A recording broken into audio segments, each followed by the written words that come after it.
You spend 3 hours tailoring a resume. You write a cover letter that nobody is going to read. You hit submit on a shiny job posting from a Fortune 500 company, and then crickets. Silence. Or maybe 6 months later, you get an automated email saying they went in another direction. But here's the thing that drives you absolutely insane. You turn on the news, and what do you see? Anchors smiling, pointing at charts, telling you that the US economy is booming. They say unemployment is at historic lows. They say companies are desperate for workers. Someone is lying to you. Because if companies are so desperate, why does it feel like you're screaming into a void? Why are thousands of qualified tech workers, marketing pros, and new grads sitting at home burning through their savings? Welcome to the era of economic gaslighting. You aren't crazy. The system is broken. In fact, a recent report exposed a dirty little secret of corporate America: ghost jobs. Surveys show that up to 40% of job postings you see online aren't real. They are phantom listings kept open by HR departments to stockpile resumes just in case, or to make their current overworked employees think help is coming. It's a mirage. But this chaos isn't just about evil corporations. It's actually a fundamental flaw in how markets work. A flaw so deep, so catastrophic, that 3 economists won a Nobel Prize for explaining why it happens. They proved that the invisible hand of the market is actually crippled. It's clumsy. It drops things. Today, we're going to talk about Diamond, Mortensen, and Pissarrodis. These are the guys who figured out why you can have a pile of workers here, a pile of jobs there, and 0 matches happening between them. They discovered the invisible force that is currently ruining your life. It's called search friction. And right now, in America, that friction is turning into a fire. In a perfect, textbook world, economists call this classical theory. The labor market is like a vending machine. If you want a Snickers bar, a worker, you put $1 in, wages, and boom, you get a Snickers bar. Instant, 0 delay. Supply equals demand. Simple, right? Peter Diamond, Dale Mortensen, and Christopher Pissarrodis looked at that vending machine model and said, this is trash. They realized the labor market isn't a vending machine. It's a dating app. Think about it. In the labor market, you have 2 sides trying to hook up. Firms, the suitors, looking for talent. Workers, the singles, looking for a paycheck. In a perfect world, they would find each other instantly. But in the real world, the DMP model, named after our 3 Nobel winners, explains that finding a match is expensive, time-consuming, and messy. This mess is what they call search friction. Imagine you're on Tinder. You see a profile. Is she real? Is he actually 6 feet tall? Does he have a job? You have to chat, maybe go on a coffee date, maybe get ghosted. All of that takes time and energy. That is search cost. Peter Diamond proved that even if there are enough buyers and sellers, trade won't happen if the cost of finding each other is too high. If it takes 6 months and $10,000 to hire 1 engineer, a company might just say screw it and not hire anyone at all. Then Mortensen and Pissarrodis added the layers of job creation and job destruction. They showed that the economy is a turbulent ocean, not a still pond. Jobs are constantly dying and being born. Because this churn is happening while people are still slowly searching for matches, you get this weird, painful gap. This explains the paradox: simultaneous high unemployment and high job vacancies. Just like you can be single in a city full of single people because you're too picky or they're too picky or the algorithm sucks, the economy can have millions of unemployed people and millions of open jobs, but they just miss each other. The DMP model tells us that unemployment isn't just about a lack of jobs. It's about the friction in the system. It's about the transaction cost of human connection. And when policies or technology make that friction worse, like spamming 1,000 AI-generated resumes that clog up the system, the dating app crashes. Basically, the US labor market is currently stuck in the worst bad date ever. Let's go to Lordstown, Ohio. For 50 years, this place was the beating heart of General Motors. It was loud, it was alive. And then on a cold Wednesday in March 2019, the very last Chevrolet Cruze rolled off the assembly line. The lights went out, the doors locked. In a heartbeat, 1,500 skilled workers were told, go home, it's over. Now, let's teleport 1,300 miles south to Austin, Texas. At that exact same moment, tech companies were practically begging people to work for them. They had billboards up, "Move to Austin, we're hiring." Wages were high, the weather was warm. According to classical economics, that vending machine model we talked about, this shouldn't be a problem. The labor water should just flow from the overflowing tank in Ohio to the empty tank in Texas. The workers should just pack up and move. Problem solved, right? But they didn't. Why? Were they lazy? No.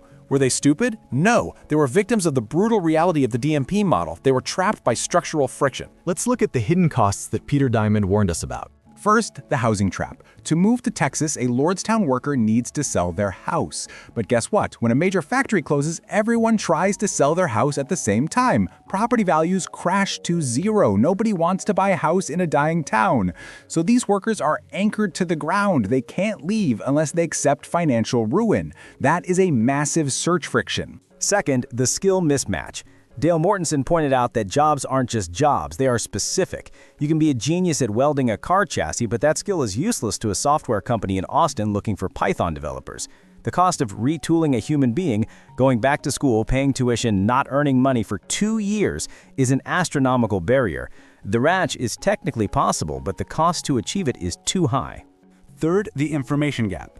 Christopher Pissarides focused on how we find information. A 50-year-old union worker in Ohio doesn't run in the same circles as a 25-year-old recruiter in Texas. Their networks don't touch. They are invisible to each other. So what happened?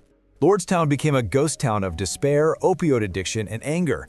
Meanwhile, Austin faced a labor shortage and drove up wages, fueling inflation. Two realities existing in the same country, totally unable to help each other.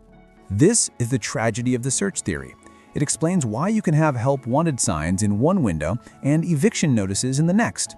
The friction isn't just a number on a chart, it's a concrete wall separating American citizens from the American dream. And the scariest part? This wall is getting taller. Now, before you go thinking this is just a story about hapless workers being crushed by a cruel system, we need to talk about the elephant in the room. This is where the DMP model gets controversial. This is where your uncle starts yelling at the Thanksgiving dinner table. The question is, does helping the unemployed actually keep them unemployed? Logic says if people are starving, give them money so they can survive while they look for a job. That's humane. That's unemployment insurance, UI. But Mortensen and Pissarides found a glitch in the matrix. They identified a powerful psychological lever called the reservation wage. Think of the reservation wage as your internal price tag. It is the absolute minimum salary you're willing to accept to get off your couch and go to work. If your reservation wage is $20 an hour and a job offers $19 an hour, you say no. You keep searching. Here is the twist. Unemployment benefits raise your reservation wage. If the government pays you $1,000 a month to do nothing, you are definitely not going to take a job that pays $1,100 a month. Why would you? The search cost of working, waking up early, commuting, dealing with a boss, isn't worth a tiny extra $100. During the pandemic, we saw this play out in real time. The US government pumped massive stimulus checks and enhanced unemployment benefits into the economy. It was necessary to stop a collapse, yes, but suddenly small business owners were screaming, "I can't hire anyone." Why? Because the safety net had become a hammock. The DMP model predicts exactly this. If you lower the cost of being unemployed by giving generous benefits, people will search less intensely. They will become pickier. The friction increases because the urgency is gone. But the Nobel laureates argued that some of this is actually good. If you force a laid-off nuclear engineer to take a job at McDonald's tomorrow because he's starving, that is a waste of human capital. That's a terrible match. It's bad for the economy long-term. You want him to have a safety net for a few months so he can find another engineering job. That's a high-quality match. So the government is walking a tightrope. Too little help, people starve and take bad jobs. Low productivity. Too much help, people stay home and play video games. Labor shortage. The scary reality is that the U.S. system is currently failing at both. We have benefits that are hard to get, yet somehow we still have a culture where work doesn't pay enough to beat the reservation wage. It's a trap where nobody wins. And while we argue about lazy workers versus greedy bosses, the algorithm is about to replace them both. So if the problem is search friction, surely the internet fixed it, right? I mean, we have LinkedIn, Indeed, ZipRecruiter. We have one-click apply. The cost of finding a job should be zero. The DMP model should be obsolete. Dead wrong. In 2024 and 2025, technology didn't remove the friction, it weaponized it. Here is the nightmare scenario we are living in right now. Because it costs 0 cents to apply for a job, candidates are using spray and pray tactics. They're using AI bots to fire off 500 resumes a day. This sounds efficient, but it creates a noise explosion. Imagine you are a recruiter. You post a job opening. In 24 hours, you get 2,000 applications. 90% of them are trash, unqualified people just clicking buttons. So what do? You don't hire a human to read them. You build a wall. You buy an ATS, applicant tracking system. This is the new friction. It's not distance, it's not information, it's the algorithm. The DMP model tells us that for a match to happen, two parties must inspect each other. But now, the inspection is being done by a dumb robot looking for keywords. If your resume doesn't say synergy or cross-functional collaboration in the exact font the robot likes, deleted, gone. No human ever sees it. This is why you feel like you are screaming into the void. You aren't being rejected by a person, you are being filtered out by a database query. And it gets worse. Companies are now using AI not just to filter, but to fake activity. Remember those ghost jobs? AI tools can now automatically repost old job listings to keep the company's LinkedIn page looking active to investors, even if they have a hiring freeze. This creates phantom supply. So you have AI candidates applying to AI job postings and no actual humans are getting hired. The search cost for a real human being has skyrocketed. You now have to spend hours optimizing your resume for a machine, trying to guess the secret password, only to realize the door was painted on the wall the whole time. Peter Diamond warned about high search costs killing the market. Well, we broke the scale. The mental toll of sending 500 applications and getting 0 replies is the ultimate friction. It leads to labor detachment. People just give up. They stop looking. They drop out of the workforce entirely. And when that happens, the economy doesn't just slow down. It rots from the inside out.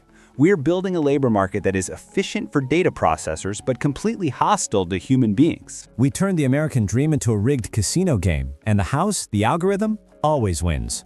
So where does this leave us? Peter Diamond, Dale Mortensen, and Christopher Pissarides didn't just win a Nobel Prize for some fancy math equations. They won it because they validated a feeling that every single one of us has felt at some point. The system is sticky, it is slow, and sometimes it is unfair. For decades, we were told that if you can't find a job, it's a personal failure. You didn't try hard enough, you didn't network enough. But the DMP model proves that you are fighting against invisible forces. You are fighting against search frictions. You are fighting against mismatch. And now, you are fighting against algorithms that care more about keywords than human potential. The perfect market where supply meets demand instantly, it's a fairy tale. It doesn't exist. We are living in a world of imperfect information and high transaction costs. And until we fix the way we hire, until we tear down the ghost job culture and the ATS walls, the US economy will continue to be a paradox, a land of opportunity where nobody can find the door. So the next time you get a rejection email from a robot, remember, it's not you, it's the friction. I want to hear from you. How many jobs have you applied to this month? And do you think companies should be fined for posting ghost jobs? Let me know in the comments. It's time we started talking about the glitch in the matrix. Thanks for watching. Don't forget to like and subscribe if you want to understand the economy better than your boss does.